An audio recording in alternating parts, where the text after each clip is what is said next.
Hi everyone, मैं आपकी प्रीति ma'am अभी आपके साथ एक्सप्लेन करने वाली हूँ colligative properties and determination of molar mass.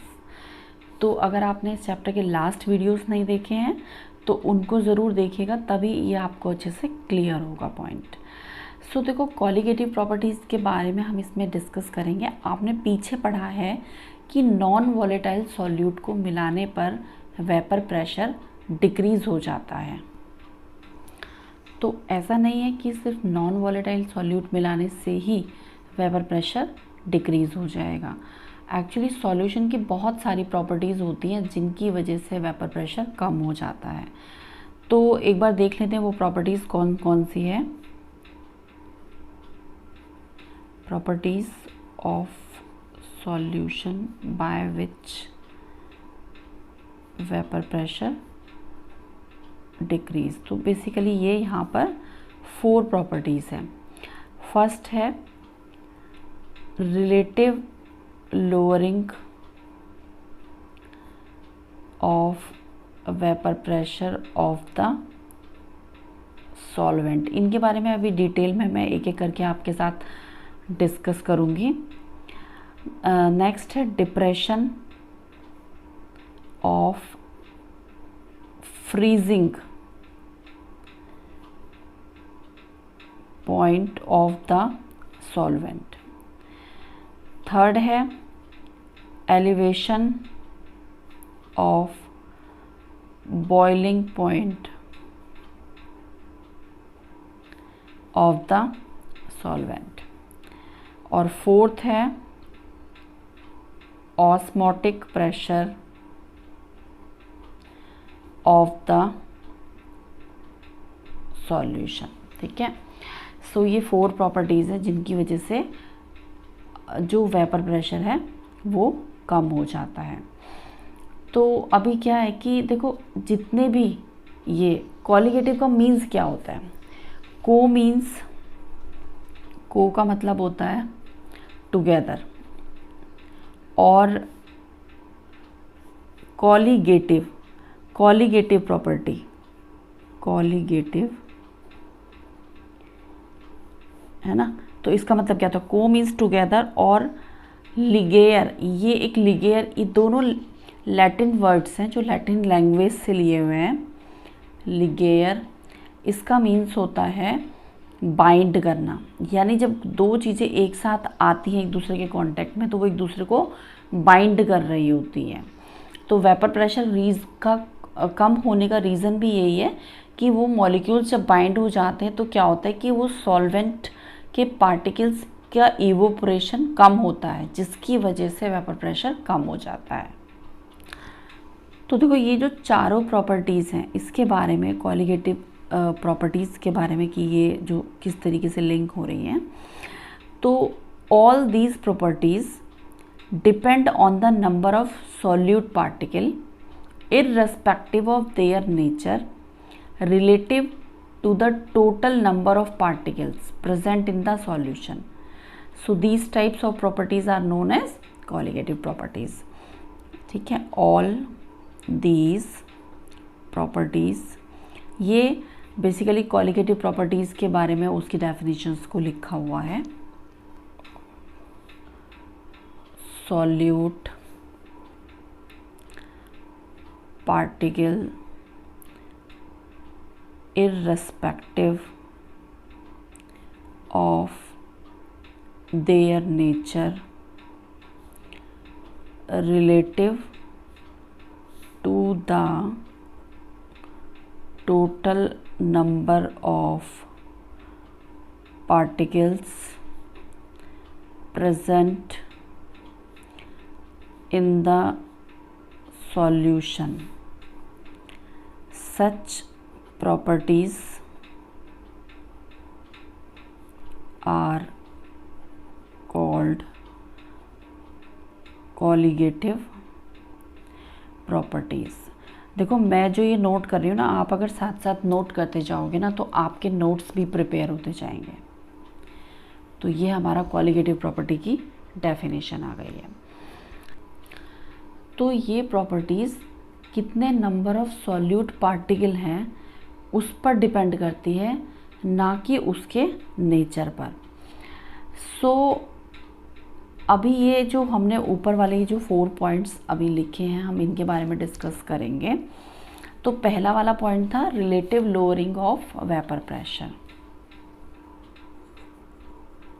Relative lowering of vapour pressure.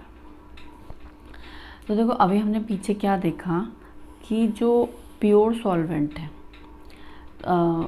कि प्योर सॉल्वेंट के कंपैरिजन में वेपर प्रेशर जब हम सॉल्यूट मिक्स कर देंगे तो लोअर हो जाता है। जब भी हम किसी भी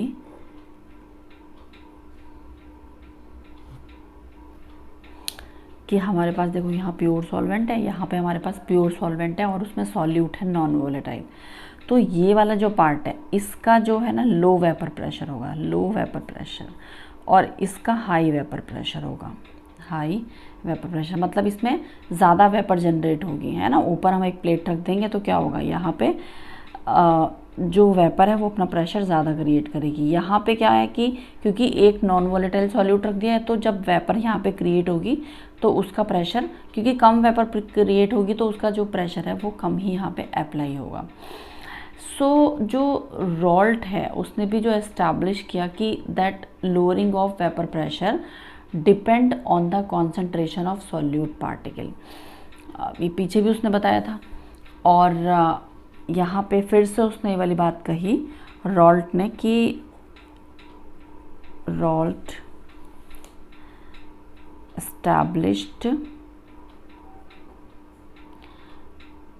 that lowering of vapor pressure depend on the concentration। concentration मतलब कितना ज़्यादा अमाउंट या कम अमाउंट प्रेजेंट है सॉल्यूट की, concentration of solute particle।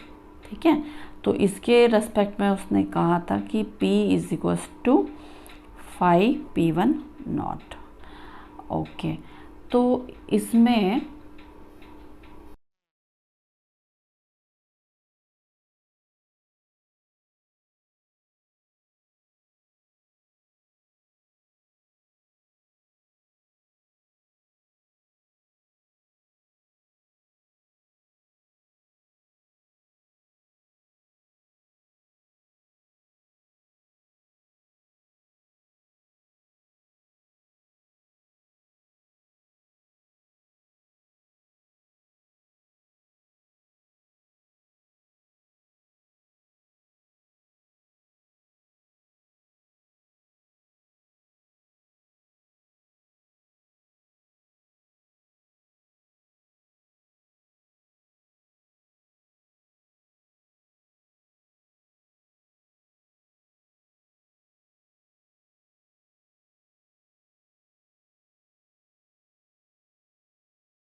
सो अभी इक्वेशन ये है, देखो P1 की वैल्यू अभी हमने पीछे फाइंड आउट की थी, P1 naught minus P1 not और x1।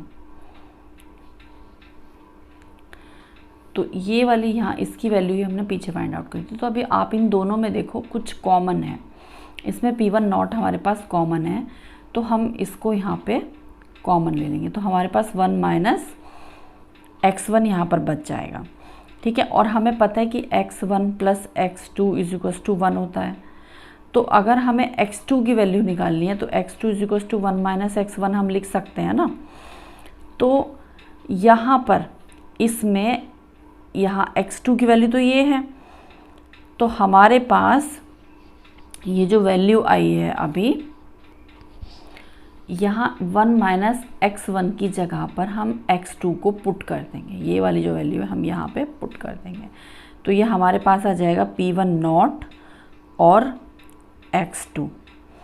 ठीक है, अभी किसके इक्वल आएगा, ये डेल्टा P1 के इक्वल आएगा।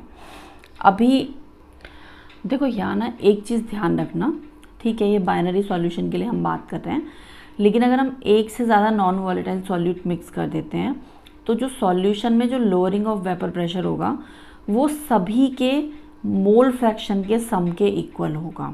मतलब कि मान लो हमारे पास यहाँ पे सॉल्यूशन में 1 2 3 4 हमारे पास 4 सॉल्यूट मिक्स हैं, तो वो इसका मोल फ्रैक्शन प्लस इसका प्लस इसका प्लस इसका इन सब के यहाँ पे इक्वल होगा। ठीक है, ये वाली बात आप को ध्यान रखनी है। सो अभी हम क्या करते हैं, इन दोनों ही टर्म्स को, ये जो दोनों टर्म्स हैं ये मैं इक्वेशन यहाँ पे 1 मान लेती हूँ। तो मैं इस इक्वेशन 1 को यहाँ पे लिखती हूँ, इक्वेशन 1 को P1 नॉट माइनस P1, इसको मैं दोनों ही साइड डिवाइड कर देती हूँ P1 नॉट से। ठीक है, अब हमें पता है यहाँ पे कि ये जो है, ये जो P1 नॉट माइनस P1 है ये x2 P1 नॉट के इक्वल है, ये वाली जो चीज़ है x2 P1 नॉट के इक्वल है। तो P1 नॉट, अब अगर मैं इससे इसको कट कर दूँ तो यहाँ पे x2 या phi2 मतलब मोल फ्रैक्शन आ जाएंगे कंपोनेंट 2 के। ठीक है, सो यहाँ पर हमारे पास एक इक्वेशन फाइंड आउट होकर आती है कि delta P1 upon P1 naught is equals to P1 naught minus P1 upon P1 naught is equals to phi2। तो यहाँ पर ये जो चीज़ हमने लिखी है मोल फ्रैक्शन के लिए, देखो ये हमें पता है कि अगर हमें किसी का भी मोल फ्रैक्शन निकालना है, जैसे कि कंपोनेंट 2 का निकालना है, तो वो उसके number of moles upon total यानी सॉल्यूशन के नंबर ऑफ मोल्स के इक्वल होगा। तो हम इस चीज़ को यहाँ पे लिख रहे हैं P1 naught minus P1 upon P1 is equals to, ये है हमारे पास phi2, ये इक्वल होगा N2 upon N1 plus N2 के। ये हमारे पास कंपोनेंट 2 के मोल हैं और ये दोनों के यानी कि टोटल पूरे सॉल्यूशन के मोल हैं। ठीक है, तो ये मोल फ्रैक्शन ऑफ सॉल्यूट हमारे पास निकल के आ रहे हैं, ये जो हमारे पास टोटल यूनिट है मोल फ्रैक्शन ऑफ सॉल्यूट। और ये जो एक्सप्रेशन है ये हमारे पास निकल के आ रही है relative lowering of vapour pressure, relative lowering of vapour pressure. ठीक है, इसके लिए हमारे पास निकल के आ रही है। अब देखो जैसे कि मान लो कि कोई भी एक आप सॉल्वेंट और सॉल्यूट ले रहे हो, जैसे कि N1 आपके पास number of mole of solvent है और N2 number of mole of solute है। तो सॉल्यूशन को अगर हमने बहुत ज़्यादा डाइल्यूट कर दिया, if the solution is very diluted, तो ऐसे केस में क्या होगा कि जो सॉल्यूट होता है उसकी जो अमाउंट होगी वो बहुत ज़्यादा कम होगी सॉल्वेंट से, है ना।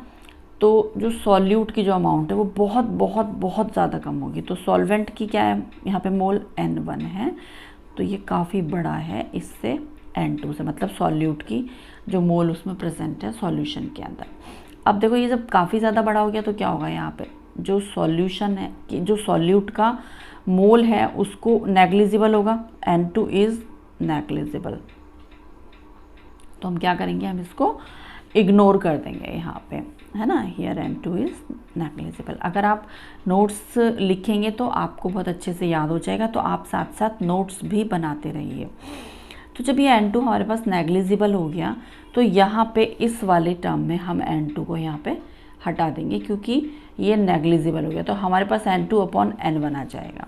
तो हमारे पास जो टर्म निकल कर आ रही है यहाँ पे P1 minus P1/P1 is equals to, sorry ये P1 नॉट है, not is equals to N2/N1।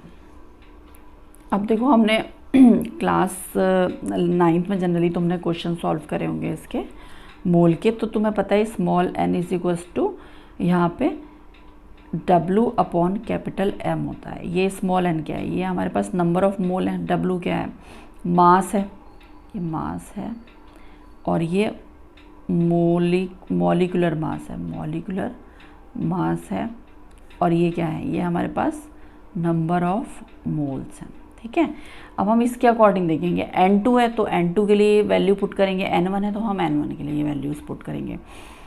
तो यहाँ पे हमारे पास अगर हम इसकी जगह पे वैल्यूज़ पुट कर देंगे, N2 की जगह पे तो देखो W2/M2 आएगा, W2/M2, और N1 की जगह पे पुट करेंगे तो हमारे पास W1/M1 आएगा। बट हम इसको क्या करेंगे, हम इसको क्योंकि ये अपॉन में तो हम इसको उल्टा करके लिखेंगे यहाँ पे, तो हमारे पास ये आएगा M1/W1 किसके इक्वल आ रहा है, P1 naught minus P1/P1 not के।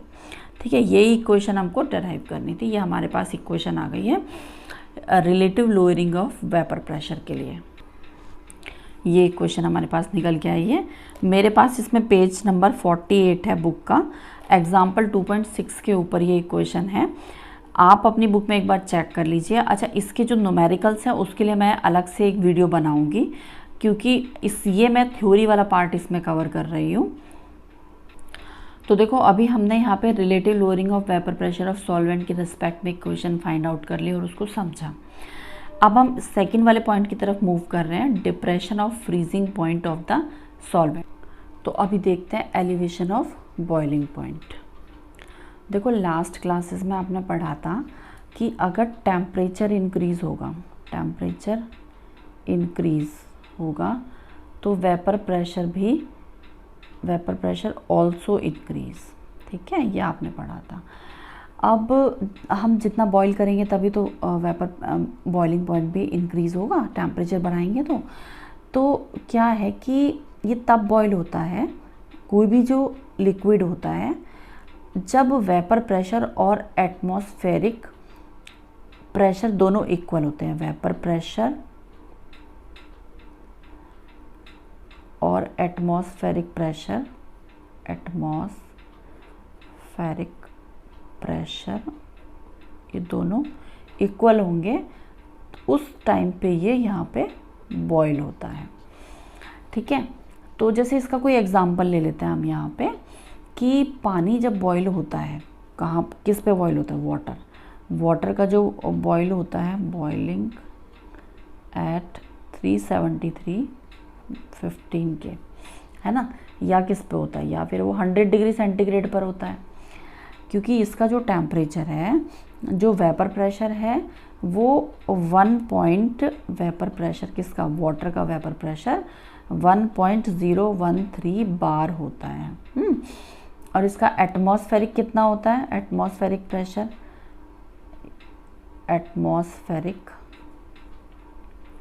प्रेशर होता है 1 बार होता है ना।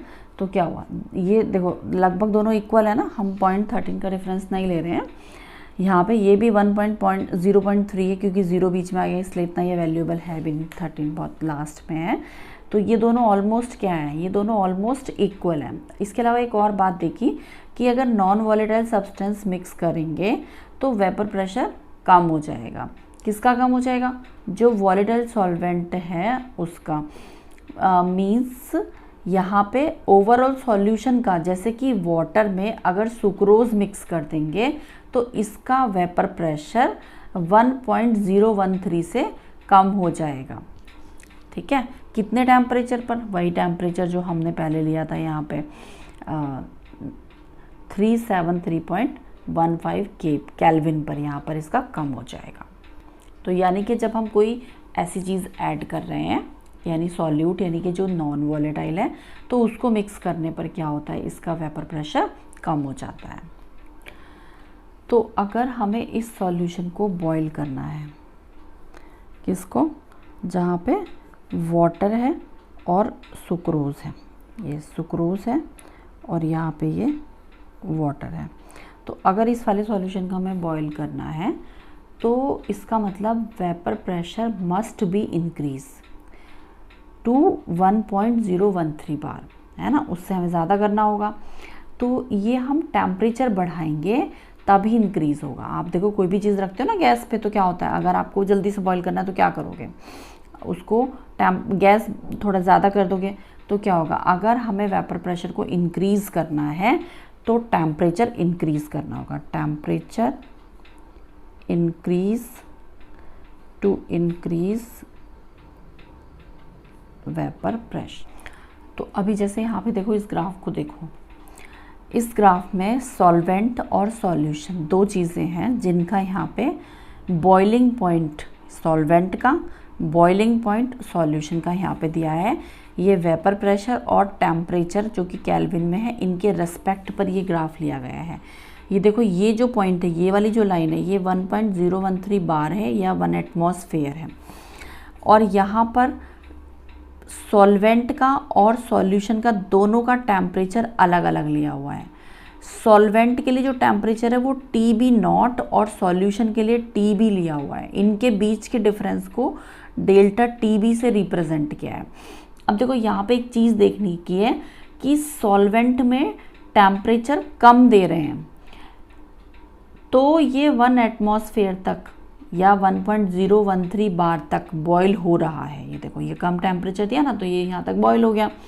लेकिन जब सॉल्यूट मिक्स कर दिया, यहाँ पे हमने सॉल्यूट मिक्स करके तो सॉल्यूशन बनेगा, तो यहाँ जब सॉल्यूट मिक्स कर दिया तो सॉल्यूशन को ज़्यादा हीट देनी पड़ रही है ना, तो ये 1 एटमॉस्फेयर तक या 1.03 बार तक यहाँ पे जा रहा है। देखो, कम हीट, यहाँ पे कम हीट दी, यहाँ पे कम हीट दी, और यहाँ पे हमने ज़्यादा हीट दी, ठीक है, तब हमारे पास ये सेम पॉइंट तक दोनों चीज़ें पहुँच रही है। तो यहाँ एक टेम्परेचर का ये डिफरेंस है जिसको डेल्टा TB से, B क्यों लिया, बॉइलिंग पॉइंट के रेस्पेक्ट में B यहाँ पे मेंशन किया है, इसको डेल्टा TB से रिप्रेजेंट किया है यहाँ पर।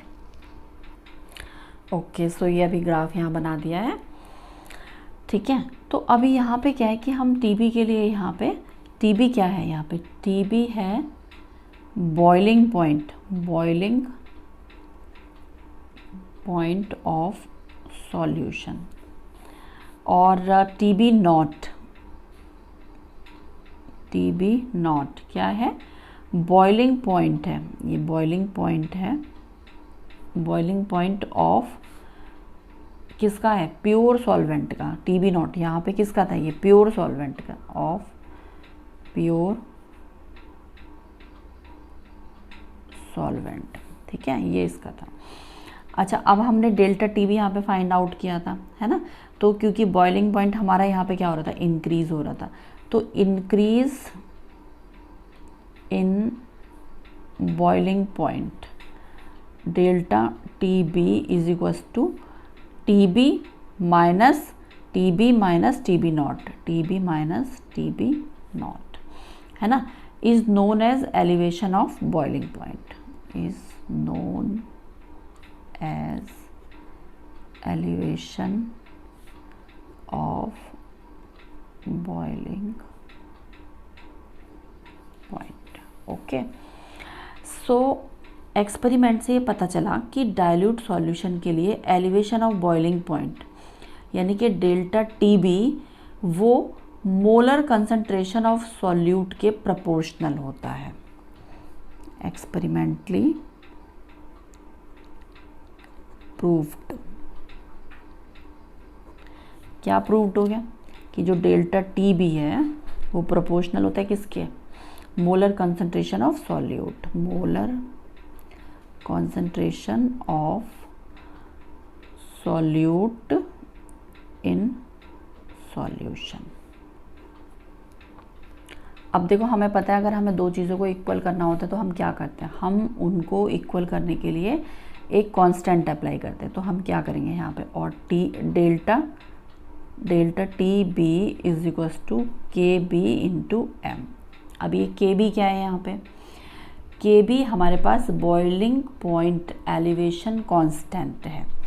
तो अभी यहाँ पे एम क्या है, एम है मोलैलिटी, है ना, it is the number of moles of solute dissolved in 1 kilogram of solvent. And ये जो कांस्टेंट, ये जो के बी है, के बी क्या है यहाँ पे, ये प्रोपोर्शनैलिटी कांस्टेंट है हमारे पास, है ना। तो के बी को चलो लिख देते हैं यहाँ पे, के बी क्या है, बॉइलिंग पॉइंट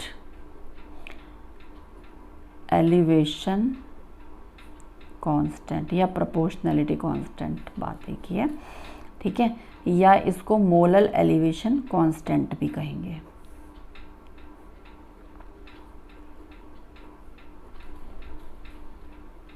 एलिवेशन कांस्टेंट, ठीक है।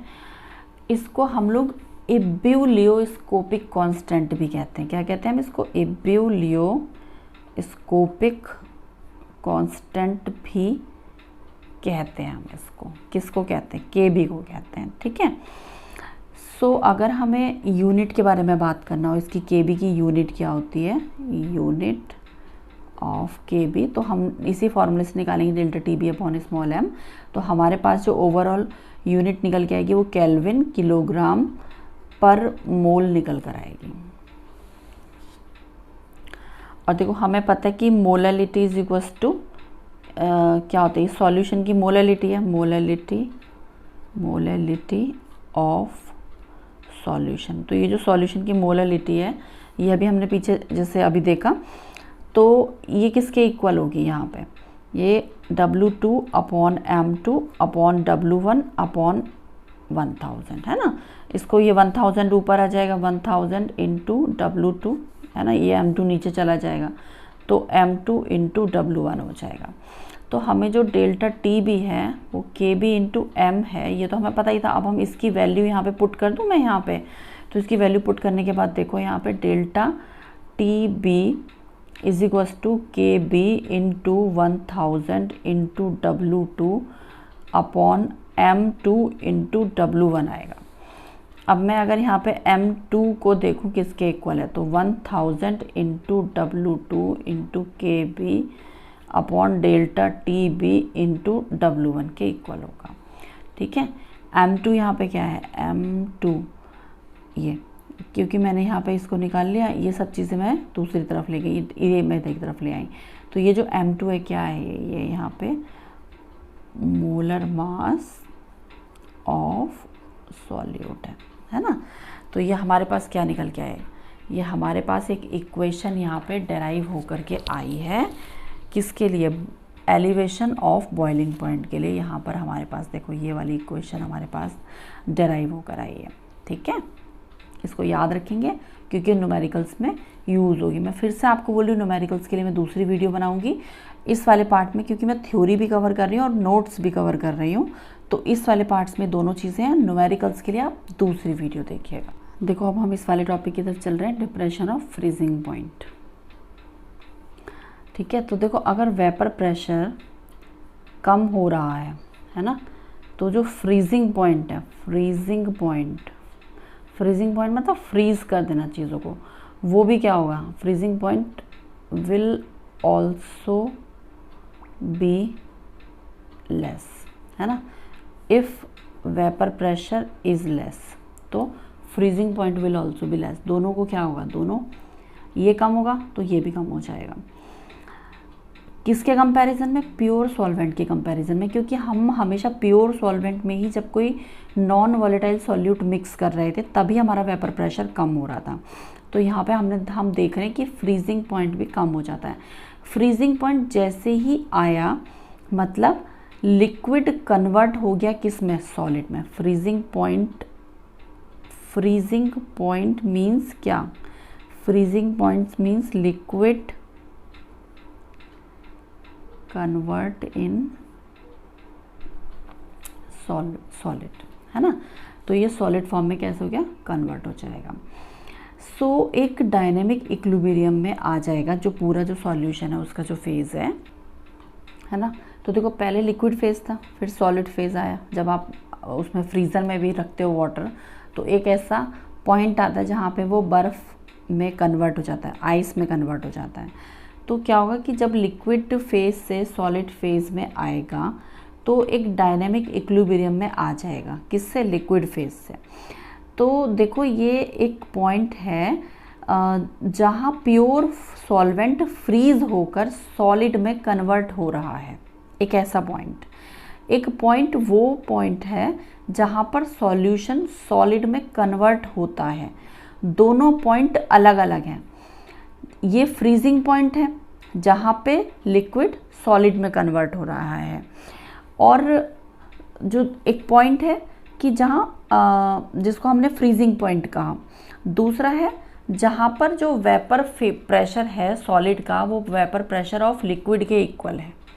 देखो इसको ऐसे करके देखो कि ये दो पॉइंट है हमारे पास, है ना। तो एक पॉइंट क्या है, एक पॉइंट वो है जहाँ पे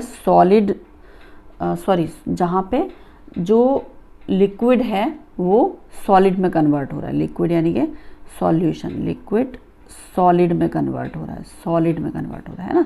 दूसरा पॉइंट हमारा कौन सा, दूसरा पॉइंट है फ्रीजिंग पॉइंट है। फ्रीजिंग पॉइंट है मतलब ये तो धीरे धीरे करके स्टार्ट हो जाएगा। ये जो फ्रीजिंग पॉइंट है, तो फ्रीजिंग पॉइंट में हमारे पास सॉल्यूशन सॉलिड में कन्वर्ट हो रहा है, सॉलिड में कन्वर्ट हो रहा है फ्रीजिंग पॉइंट में। और देखो यहाँ पर ये जो पॉइंट है, यहाँ पे लिक्विड क्या है, यहाँ पे ये प्योर सॉल्वेंट है। लिक्विड जो है यहाँ पे ये प्योर सॉल्वेंट है, प्योर सॉल्वेंट मतलब अभी उसमें कुछ ऐड नहीं किया। तो हमारे पास ये जो दो पॉइंट हैं ये अलग अलग हैं। जहाँ पे एक पॉइंट वो है जहाँ प्योर सॉल्वेंट सॉलिड में कन्वर्ट हो रहा है। दूसरा पॉइंट है जहाँ पे सॉल्यूशन यानी जब हमने सॉल्वेंट में कुछ मिक्स कर दिया, नॉन वॉलेटाइल सॉल्यूट मिक्स कर दिया, तब वो सॉलिड में कन्वर्ट हो रहा है। ये दोनों ही पॉइंट दो अलग अलग पॉइंट हैं, मगर हम कहते दोनों को ही फ्रीजिंग पॉइंट है, मगर सॉल्वेंट का अलग होगा और सॉल्यूशन का अलग होगा। फ्रीजिंग पॉइंट ये भी और फ्रीजिंग पॉइंट ये भी, ठीक है। अब यहाँ पे क्या है, यहाँ पे जो है vapour pressure of solid equal होगा वेपर प्रेशर ऑफ लिक्विड के। सॉलिड का वेपर प्रेशर लिक्विड के वेपर प्रेशर के इक्वल होगा। अब अकॉर्डिंग टू रॉल्ड्स लॉ के अकॉर्डिंग देखते हैं, चलो। According to Raoult's law non volatile solid यानी कि जैसे ही चीनी को वॉलेटाइल सॉल्वेंट यानी कि पानी में मिक्स कर देंगे तो इसका जो वेपर प्रेशर है वो डिक्रीज हो जाएगा, है ना। तो फ्रीजिंग पॉइंट भी कम हो जाएगा, वेपर प्रेशर भी कम हो जाएगा और फ्रीजिंग पॉइंट भी कम हो जाएगा। तो यहाँ पे हम मान लेते हैं कि वेपर प्रेशर डिक्रीज, तो फ्रीजिंग पॉइंट भी डिक्रीज हो रहा है। Kf is known as freezing point depression constant या मोलल डिप्रेशन कांस्टेंट या क्रायोस्कोपिक कांस्टेंट भी हम इसको कहते हैं। अगर हम इसकी यूनिट की बात करेंगे तो इसकी यूनिट क्या होगी, इसकी यूनिट भी लिख लेते हैं। इसकी जो यूनिट है किसकी, KF की जो यूनिट है वो केल्विन किलो पर मोल होगी।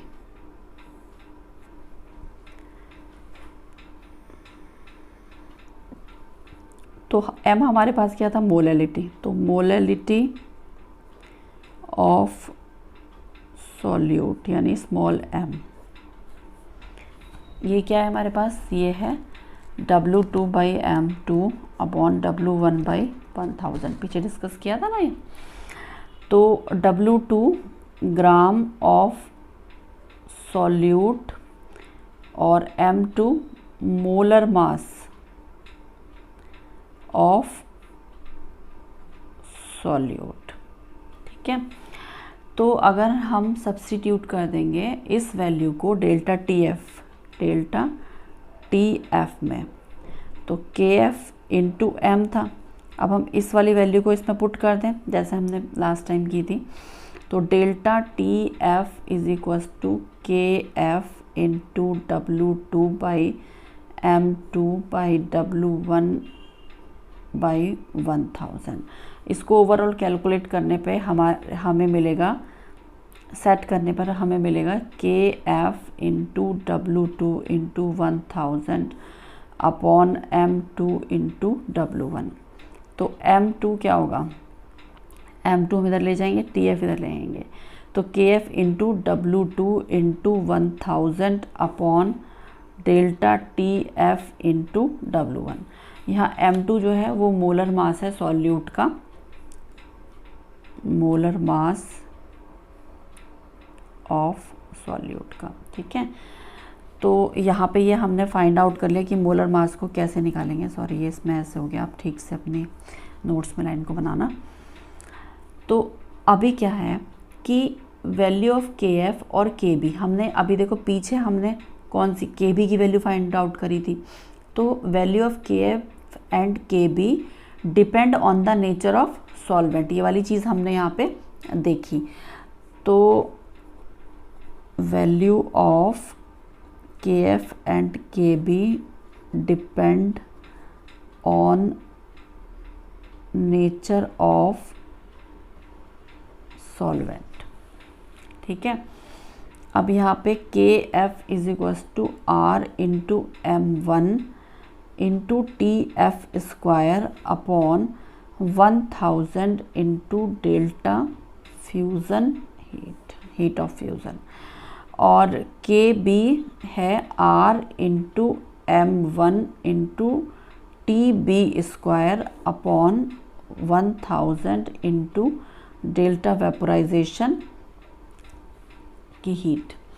ओके, सो R क्या है यहाँ पे, R है हमारे पास गैस कांस्टेंट,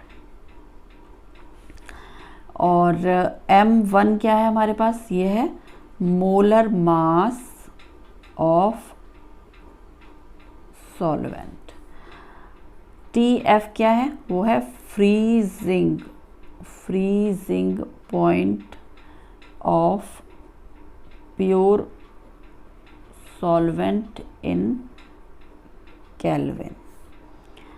TB क्या है, ये है boiling point of pure solvent in kelvin, है ना।